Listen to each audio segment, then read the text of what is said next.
What is up, guys? It is me, Real American Politics, back in with a new video, and today we're going to talk with the 10 bellwether congressional districts for the 2022 general election. Now, this list, I know right off the bat, there's going to be some controversy with it, especially with what's number one, but this list is my opinion on what 10 districts are going to be the bellwethers for future races, for these races, all that stuff. It's going to be a bellwether to show us how things are actually going in Joe Biden's America. But before we get to that, we should listen to Real American Politics from like 2 weeks ago. Before we start with today's video, I request a very important step of things. Step 1, hit that like button down below. Step 2, subscribe to the channel. Step 3, this may be the most important one, hit that little bell. Step 4, share this video with all your friends so we can fight back against big tech censorship. Thank you so much. Now, time for the video. So number 10 on the list has to be Wisconsin 3rd. This is an extremely underrated flip for Republicans. Republicans are going to flip this seat no matter what you do. But the reason this is important is the margin and where it's at.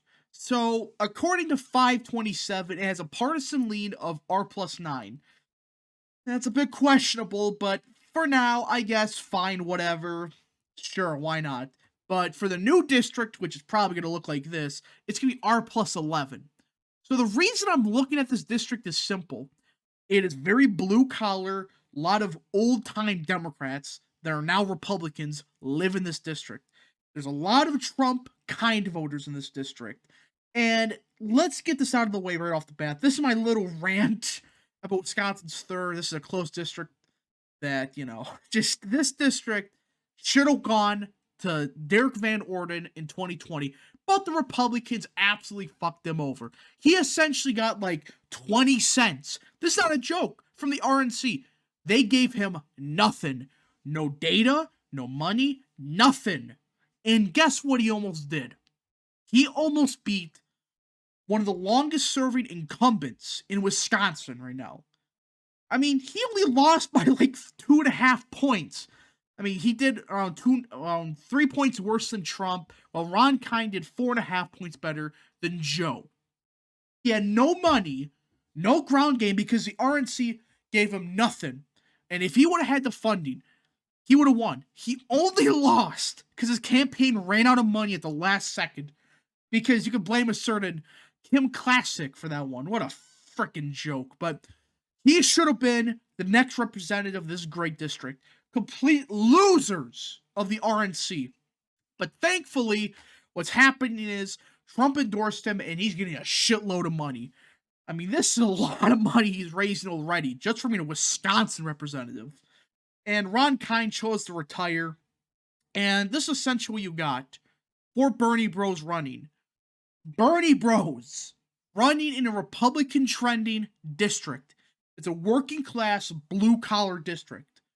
And one of these, or I should say 3 of these clowns, they do jack shit for working Americans. One of them somewhat, but he's not going to win. So essentially, no matter who the Democrat is, it's going to be Van Orden. He's going to win by a lot, but the margin will tell us a lot about how working class Democrats are feeling about Joe. If Van Orden wins by 5 or 6, that's about what he should win by. But if he wins by 10 or 11... Democrats have a big fat problem coming towards their way. So number 2 on our list, or I guess you could say number 9 on our list, is Texas 15th. And let's get this out of the way right off the bat. Texas 15th is in the most debated part of this country, southern Texas. This is going to be a huge indicator on if Texas or southern Texas was a fluke.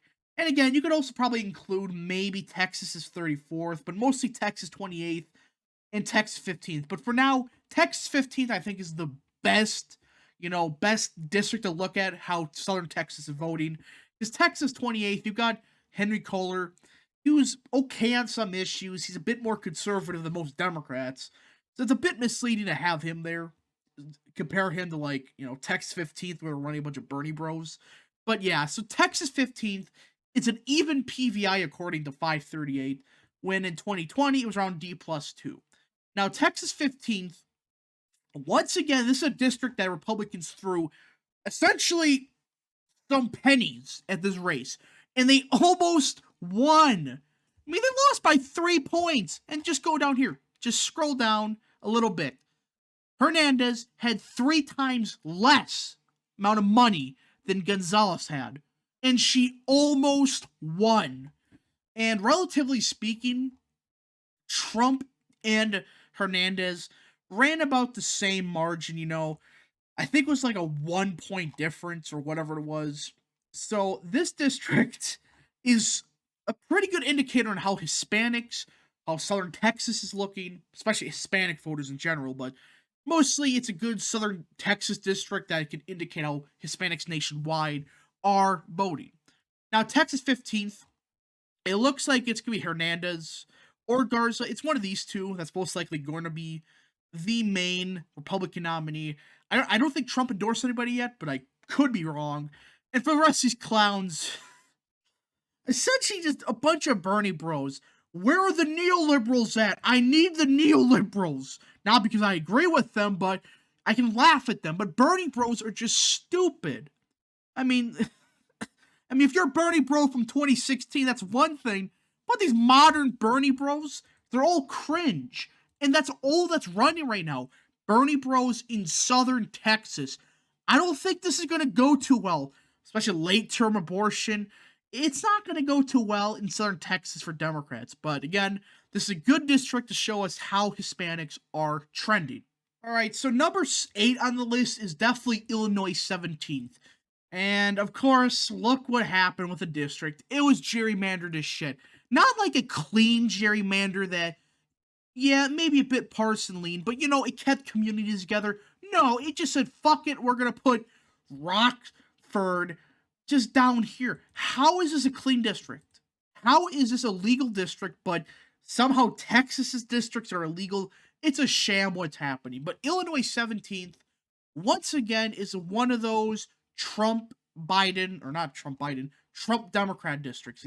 Trump won this district. I mean, he did about 1.7 points better than the Republican. As for Biden, he did around 4 points worse than Democrat here. You look here, Kane only lost by 4 percentage points. And this is another one of those Wisconsin third type districts. But the reason I think it's a bit more important is it got more gerrymandered Democrats. So if Republicans pull this off, Democrats are in a world of hurt for the future, because this is a district that got even more gerrymandered. So this, I don't think, will be, an easy flip, but if it does happen, and by a substantial margin, again, a lot of these blue-collar voters, that's a sign that they have officially left the Democrats, that Virginia wasn't a fluke, that Southern New Jersey wasn't a fluke. So it's a good indicator of how things are going, how Biden's popularity is sinking quickly. And as for candidates, well, you look at this. I mean, I don't even think Bustos is running again. Sherry. I call her just Busters. Busters. Whatever you want to call her, she's just not good. But it looks like Kane is going to be the Republican nominee.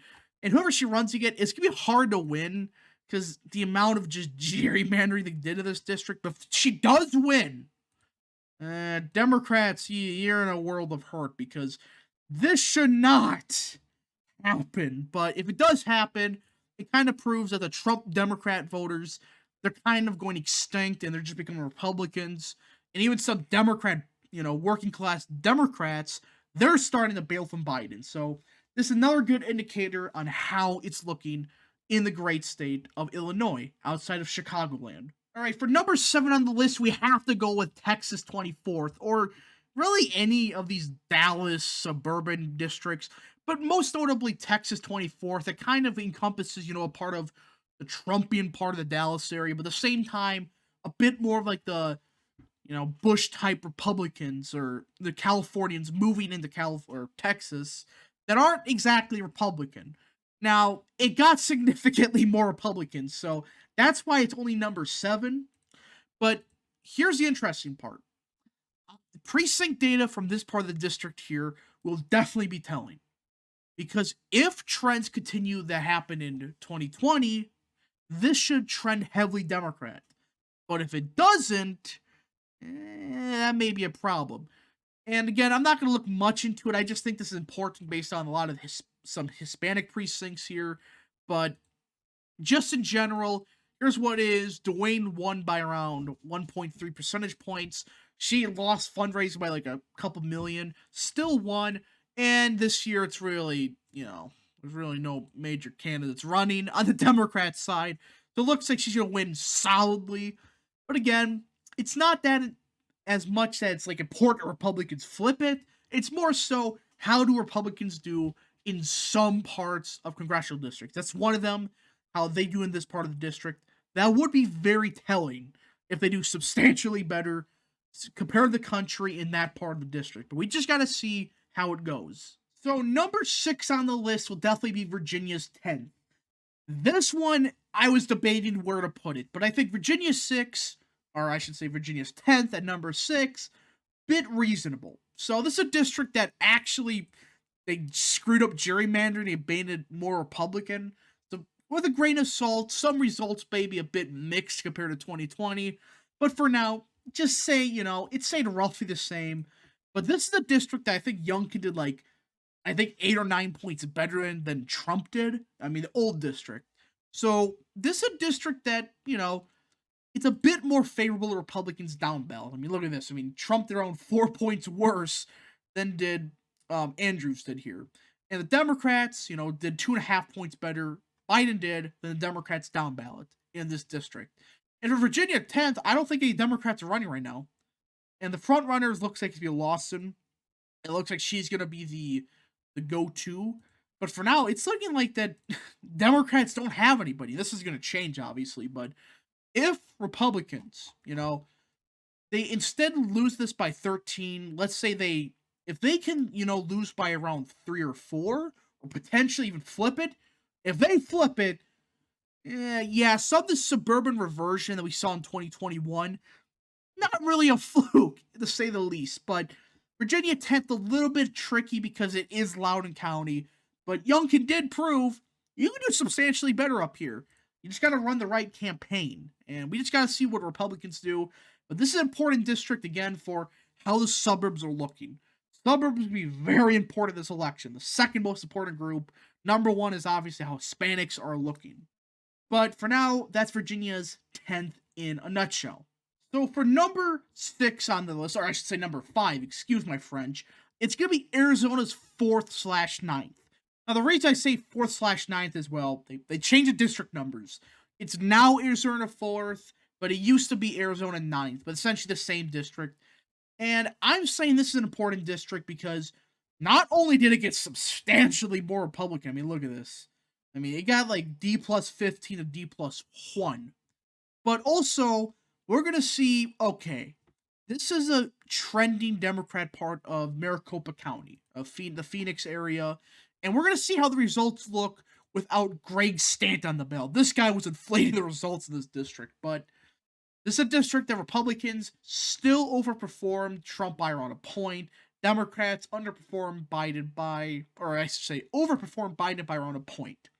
And Greg Stanton, the former mayor of Phoenix, not running, but it's going to be interesting to see how this happens, how this looks. And again, it's kind of like Arizona's 1st. These are 2 districts that this will be very important on election night, not only for control of the House, but also how these suburban, Sun Belt districts are looking. And it could be a bit higher if it wasn't for going from D+15 to D+1. So I think Republicans win it. By how much? Depends. If it's by a substantial margin, like they win it by like Arizona 1st numbers, and that could be a good sign for Republicans. But again, you could kind of interchange Arizona 1st with Arizona 4th. All that matters is how big of a win Republicans have. I mean, this is a free flip.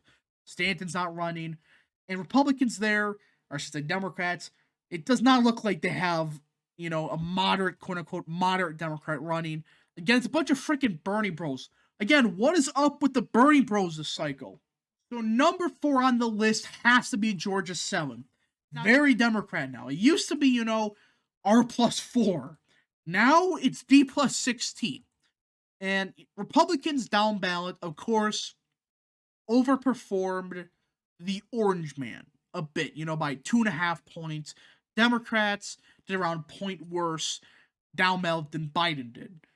Now, this district, it's going to go Democrats by at least 10 points at the bare minimum. If it's under 10 or under 8, then you're talking about 2024 being a slapping because it's not a perfect, district to say correlate with 2024 because it could make a huge swing one way, but then just swing the other way heavily because of the Orange Man. But if the results, precinct data, turnout's decent, is, stable and consistent, that district, that may make Democrats shit themselves over suburban districts. Because again, it's not going to go Republican, but if it does get somewhat close somehow, the suburban reversion, again, the suburban district's very important, but again, not going to be a flip, but just depends on how precinct data looks in this great district. So for number 3 on this list, coincidentally, it's New Mexico's third. Don't worry, that wasn't for the shits and giggles. Now, this district, I wouldn't even consider before redistricting. This was what it was before they didn't fuck it up. D plus 14, kind of like Georgia's 16, or not Georgia's 16, Georgia's 7th, fairly Democrat. Would be nice to get close, but it's not going to happen. Well, new map. It's D plus 5 now. They screwed this up hard. This is a dummy mander. Not only, though, is this important with Republicans taking back the House, how big of a margin will they have in the House? Because this is a very winnable district. They made it the same as New Mexico's second. How big of idiots you have to be? And I'm ignoring New Mexico's first. You screw me over. But New Mexico's third will tell us a lot about how northern New Mexico is looking in the future.